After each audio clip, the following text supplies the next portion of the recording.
ഇന്ന് വീട്ടിൽ നല്ല മത്തി വാങ്ങിയിട്ടുണ്ടായിരുന്നു. അതിൻ്റെ കൂടെ നല്ല കുറേ മത്തി മുട്ട കിട്ടിയിട്ടുണ്ടായിരുന്നു. പിന്നെ മത്തിയുടെ കൂടെ കുറച്ച് കൊഴുവയും കൂടി വാങ്ങിച്ചിട്ടുണ്ട്. ഇവിടെ എറണാകുളം തൃപ്പൂണിത്തുറ സൈഡിൽ ഇതിനെയൊക്കെ കൊഴുവ മീൻ എന്നാണ് പറയാറ്. ഞങ്ങളുടെ കൊല്ലത്ത് ഇതിന് ചൂടമീൻ എന്നാണ് പറയാറ്.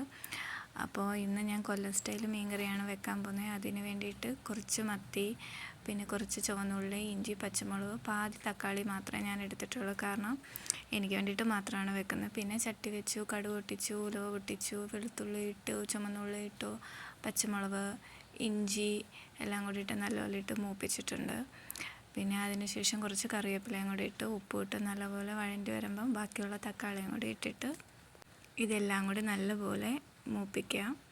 അപ്പോൾ അതൊക്കെ നല്ലപോലെ മൂത്ത് വന്നിട്ടുണ്ട്. അതിനകത്ത് മഞ്ഞൾപ്പൊടി, ഉലുവാപ്പൊടി ഇട്ടിട്ട് നല്ലപോലെ ഇളക്കിയിട്ട് അതിൻ്റെ കൂടെ കുറച്ച് മുളക് പൊടി, പിന്നെ കാശ്മീരി മുളക് പൊടിയും കൂടി ചേർത്തിട്ടുണ്ട്.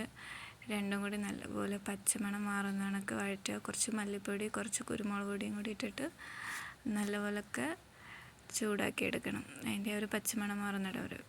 പിന്നെ നമുക്ക് കുറച്ച് വെള്ളം ഒഴിച്ചു, അതിൻ്റെ കൂടെ കുടംപുളി ഇട്ടു, ഉപ്പിട്ടു, നല്ലപോലെ മിക്സ് ചെയ്ത് തിളയ്ക്കാൻ വെച്ചിട്ടുണ്ട്. പിന്നെ തിളച്ച് വന്നപ്പോഴത്തേക്കും മീനെല്ലാം കൂടി പറക്കിയിട്ടു. അതെല്ലാം കൂടി നല്ലപോലെ തിളച്ച് വന്നപ്പോൾ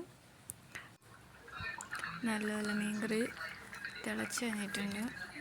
ഇനി ഇതിലേക്ക് അവസാനമായിട്ട് കുറച്ച് കറിവേപ്പിലയും കൂടി ഇടുക. അത് നല്ല മണം കിട്ടാനും നല്ല ടേസ്റ്റിന് വേണ്ടിയിട്ടാണ്.